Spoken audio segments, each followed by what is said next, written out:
This is Captain Darvo's True Tales, completely factual maritime adventures, printed somewhere near the equator.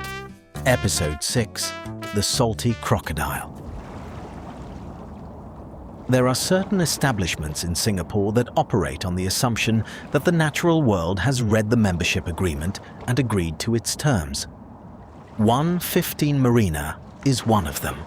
It sits at the northern tip of Sentosa Island, like a very expensive comma at the end of a sentence about wealth. White pontoons, spotless boardwalks, a restaurant where the cheapest item on the menu costs more than Finnigan's first car. Super yachts berthed alongside other super yachts in the way that very large things park next to other very large things when there are enough zeros involved.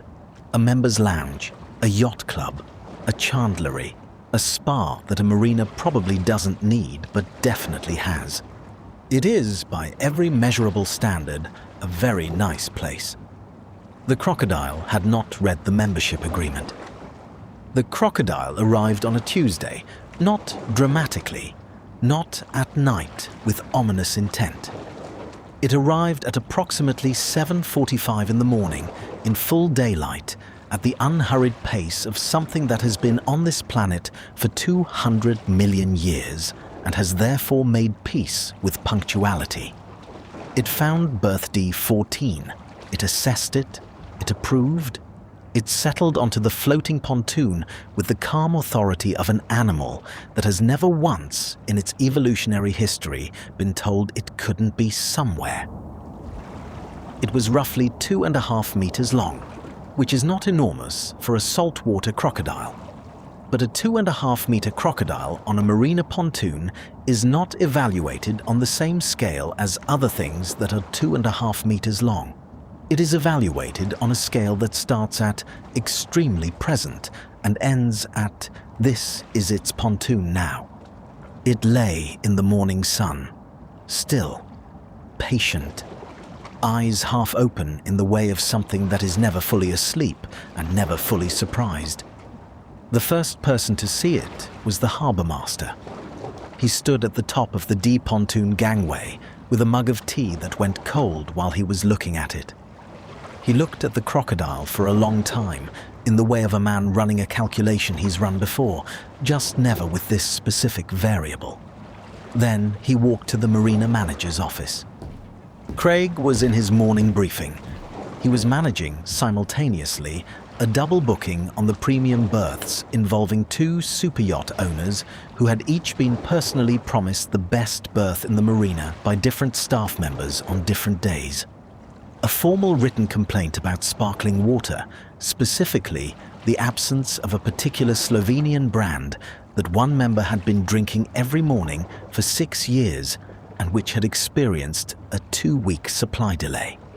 The Wi-Fi in the super yacht lounge, which had been intermittent since Monday and had generated 11 emails, 4 phone calls, and 1 hand-delivered letter on what appeared to be actual stationery. It was not yet 8 a.m., and Craig was on his 3rd coffee. The Harbourmaster came in, sat down, put his mug on the desk. Craig looked up. Good morning. Everything all right? There's a crocodile on D14. Craig looked at him for a moment with the focused attention of a man who has trained himself not to react until he has fully processed what he's heard. A crocodile? 2.5 meters on the pontoon, fully out of the water. Appears comfortable. Craig set his coffee down, picked up his phone, opened his contacts, scrolled through them, put the phone down. Who do you call for a crocodile? The Harbourmaster picked up his cold tea. N Parks, I'd imagine. Right. N Parks. Of course. They have a wildlife unit. This is Singapore. Of course they do. Craig called N Parks.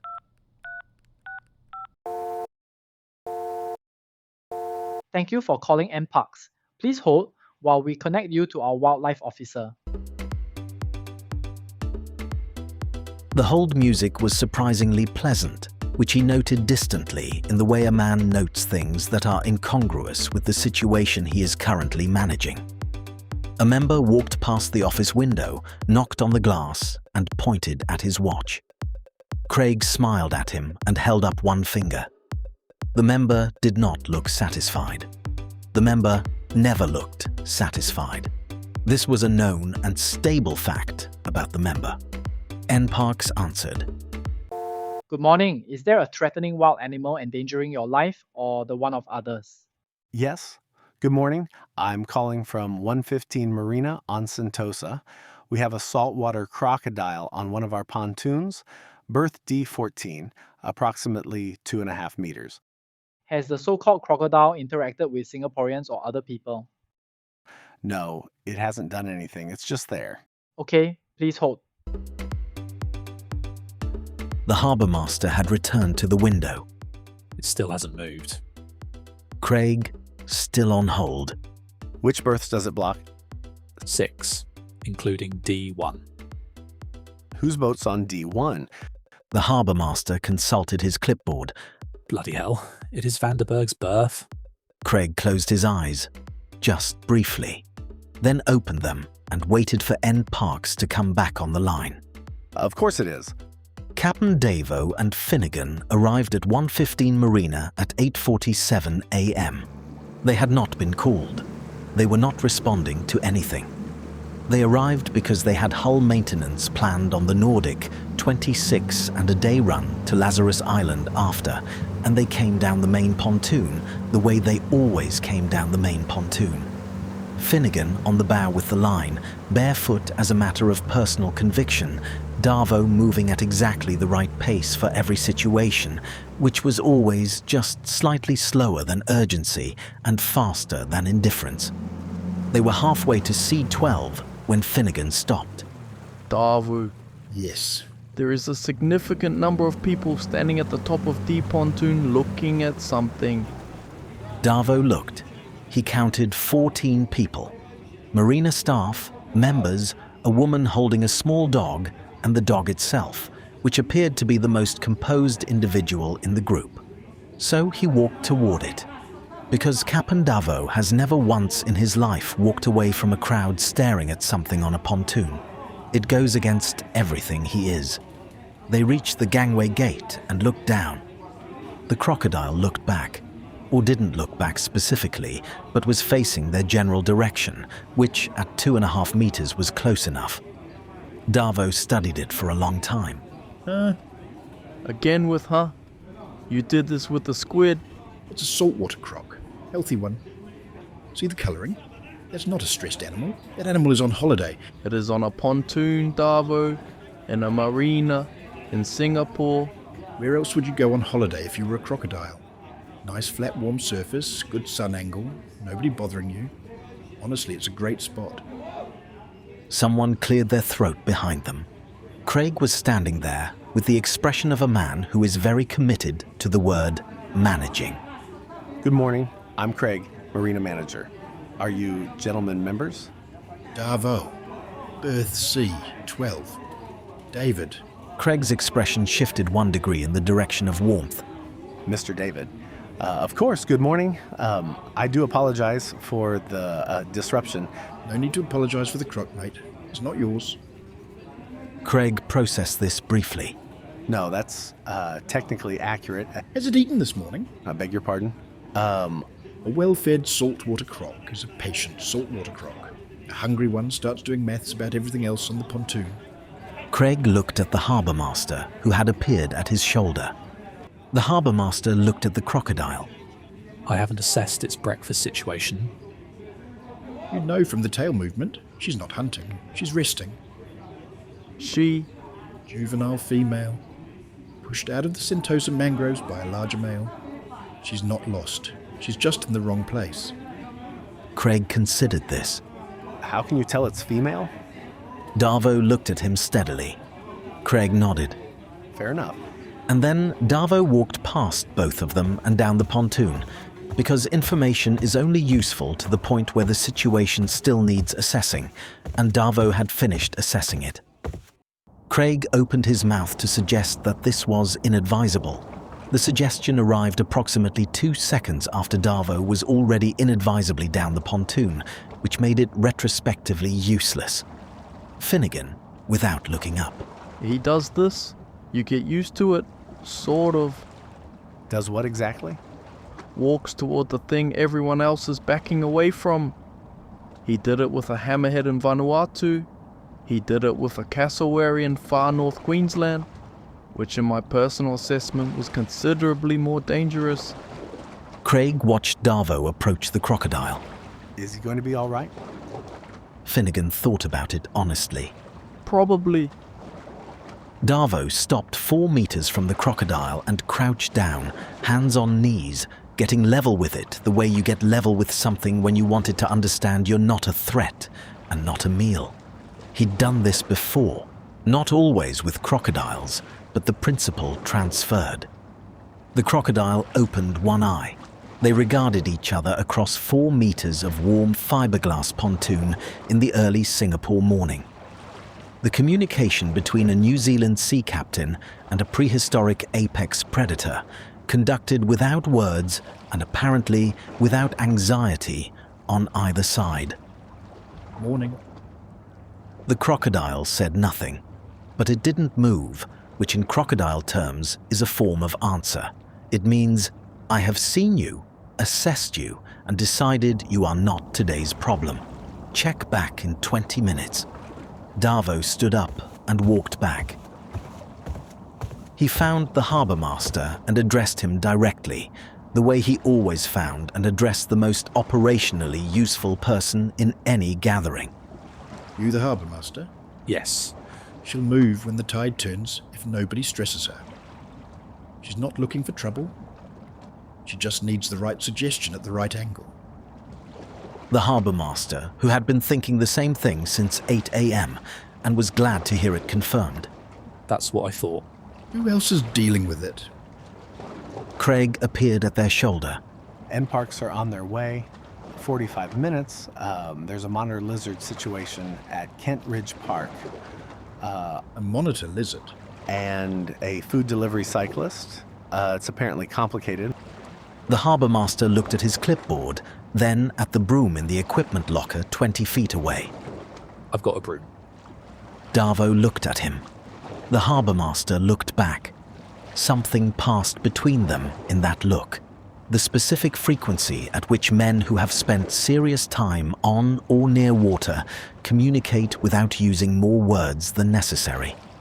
It contains information about competence and intent and risk tolerance and the shared understanding that some things simply need doing, and the doing of them requires less discussion than the not doing of them. That'll do it if you know the angle. I know the angle. I'll take the tail side. Craig looked at both of them. Gentlemen, NParks are the appropriate... Craig. Yes. In 45 minutes, Vanderberg arrives at D1, can't get to his boat, and his morning becomes everyone's morning. Craig held this thought for exactly 2 seconds. Do you need anything from the equipment locker? The Harbourmaster was already walking toward it. Vanderberg arrived at 9:03. He came down the main boardwalk wearing deck shoes and linen and the expression of a man who has paid for things and therefore expects things to be in order. He saw the crowd at D pontoon. He walked faster. Craig intercepted him at the gate with the smooth efficiency of a man who has run a great many intercepts. Mr. Vanderberg, good morning. Craig, what is happening on D pontoon? We have a small wildlife situation this morning. It's being managed as we speak. NParks have been notified, and Why is D pontoon closed? we've restricted access as a precaution while... I have a crew briefing at 9. My boat is on D1. He looked past Craig and saw the crocodile. Is that Yes, a crocodile? it is, yes. Why is there a crocodile on my pontoon? The Harbourmaster, arriving at Craig's shoulder with a broom and a dock line, without looking up. It's technically the marina's pontoon, sir. The silence that followed was the specific silence of a room, or in this case, a boardwalk, in which something has been said that is completely accurate and completely unhelpful at the same time. Vanderberg turned back to Craig with the energy of a man redirecting a very large argument.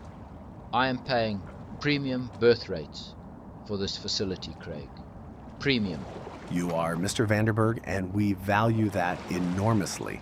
The situation is actively being resolved, and D pontoon will be cleared for you very shortly. It's a crocodile. There is a living crocodile on the pontoon. There is, and we are on it. Vanderberg stared at him. That is not a sentence that should need to be said at a marina of this caliber. No, it isn't.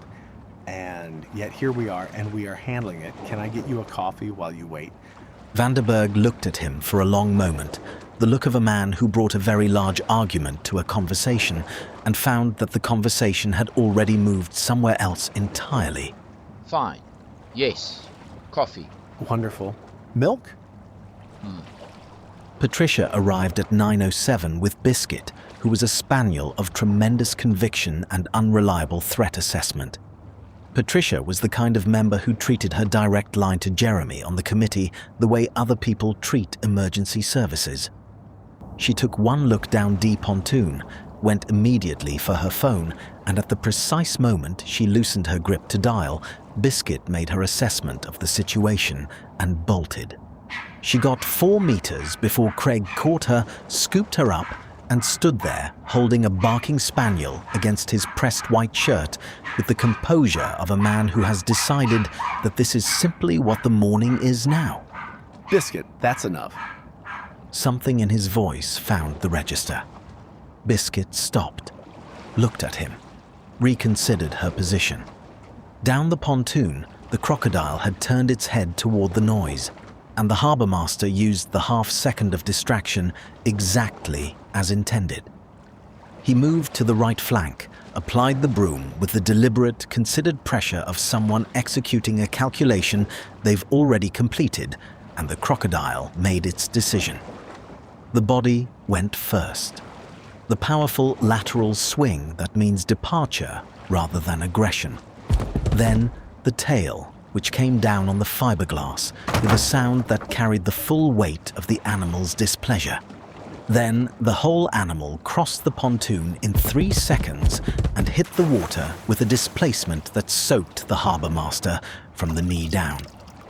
He watched it surface 5 meters out, the eyes and the ridge of the back visible for a moment above the water, and then it was gone. Down into the green-grey water between the pontoons and away. The Harbourmaster looked at his wet trousers, looked at the broom, walked back up the pontoon. The gathering watched him come. Craig, still holding Biscuit against the paw-printed shirt. She's gone. Tell M. Parks not to rush. Tide's going out. She'll be on the mangroves by noon. Craig handed Biscuit back to Patricia, straightened his shirt with the serenity of a man who has decided the paw print is simply part of the morning now, and took out his phone to stand down N. Parks. Vanderberg stepped forward. So it's gone. Gone. Good. That is efficient handling of an unusual situation. The Harbourmaster looked at him for a moment with the flat patience of a man who has a response to that and has chosen, on balance, not to use it. Then he went to the equipment locker, returned the broom, came back out with a dry cloth for the dock line, and went to his office. Because the berth realignment still needed managing, and the Wi-Fi was still down in the super yacht lounge, and Jeremy was probably about to call. That last part was Craig's problem. Craig was good at it. The Harbourmaster's office was at the end of the D pontoon finger. Small room, 1 window, a radio, a logbook, a mug rack, a whiteboard with the day's berth assignments, one of which had a small crocodile sketch in the margin from 8:20 a.m. that he hadn't rubbed out and wasn't going to, because it was part of the record and the record should be accurate. He sat down, made a fresh cup of tea, and opened the logbook. Tuesday, 7:45. Saltwater crocodile, juvenile female, approximately 2.5 meters. Berth D, 14. Pontoon access restricted 7:50 to 9:22. Relocated to water 9:22 without incident. No injuries, no vessel damage. NParks notified and stood down. Member complaints 4. Broom. Operational. Adequate. He closed the logbook, drank his tea while it was still hot. Outside the window, D pontoon was quiet and clear, the water flat and undisturbed in the morning sun, as though nothing had happened on it at all. Darvo was still at the edge of the pontoon, looking at the water where the crocodile had gone, with the particular attention he gave to things that were older and more certain than he was. Finnigan appeared beside him. You alright? Grand. That was good work. Both of you. She just needed to go home. Wasn't lost. Wasn't causing trouble. Just in the wrong place. And sometimes the only thing you need to do is make the obvious thing happen, without turning it into a production. He turned from the water. Nordic ready? Ready. Good. Tide's right. Let's go. They walked back up D pontoon towards C12, past Craig, who was already back on the phone, paw prints still visible on the shirt he had stopped worrying about. He caught Darvo's eye as they passed. The look said thank you, said nothing else, and communicated everything it needed to. Darvo touched the brim of his cap. 2 degrees, the standard. Finnigan paused beside Craig for exactly 3 seconds. Does this sort of thing happen often here? Craig looked at him with the warm, measured look of a man choosing his words carefully. We take every wildlife interaction very seriously, and we have robust response protocols in place. Finnigan studied him. That wasn't an answer. Craig smiled. No, it wasn't. Have a good trip. The Nordic 26 cleared the 1:15 entrance at 9:41 a.m. and Darvo pushed the throttle forward and the hull rose and the wake spread and Singapore fell back behind them the way Singapore always fell back, gradually and then all at once. The lady in red was on the sun pad. She had been on the boat the entire morning, reading, emerging at 9:35 to find a delayed departure, a cold coffee, and Finnigan wearing the expression he wore after situations. She looked at the coffee, looked at Finnigan, and received the complete account in 1 sentence. A crocodile. On D14, yeah. Was anyone hurt?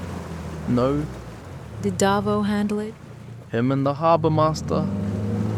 She looked back at 1:15, already small behind them, the white pontoons and the super yachts and the boardwalk, where somewhere Craig was on the phone to Jeremy, explaining with complete professional composure that yes, Jeremy, there was a crocodile, and yes, Jeremy, it has been handled, and yes, Jeremy, the protocols are being reviewed, and yes, Jeremy, absolutely, the committee's input would be invaluable. Of course they did. She poured the cold coffee over the side, got a fresh one from the cabin, and returned to the sun pad. That was that.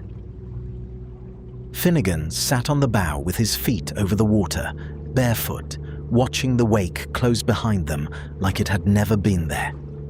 Darvo, Yes. that Harbourmaster, he just picked up the broom and got on with it. No announcement, no discussion, just got on with it. Some people do the job because the job is in front of them and needs doing. That's the whole of it. There's no more to it than that. And Craig held the whole thing together from his end. Different job, same outcome. That's how a place works when the right people are in it. You think the croc comes back? Darvo looked at the compass, adjusted 2 degrees south. Good flat surface, good sun. Nobody bothered her too much. She'll file it under revisit. Craig is going to love that. Craig will handle it. He always does. How though? Darvo thought about it for a moment. Good coffee, clean shirt, and the good sense to know which problems need a Harbourmaster with a broom and which ones need him on the phone to Jeremy. Finnigan sat with that for a while. They ran south, sky clear, sea good. The Nordic holding its line the way it always held its line. The southern islands appeared ahead, low and green, exactly where they were supposed to be. A good Tuesday, despite everything, because of everything.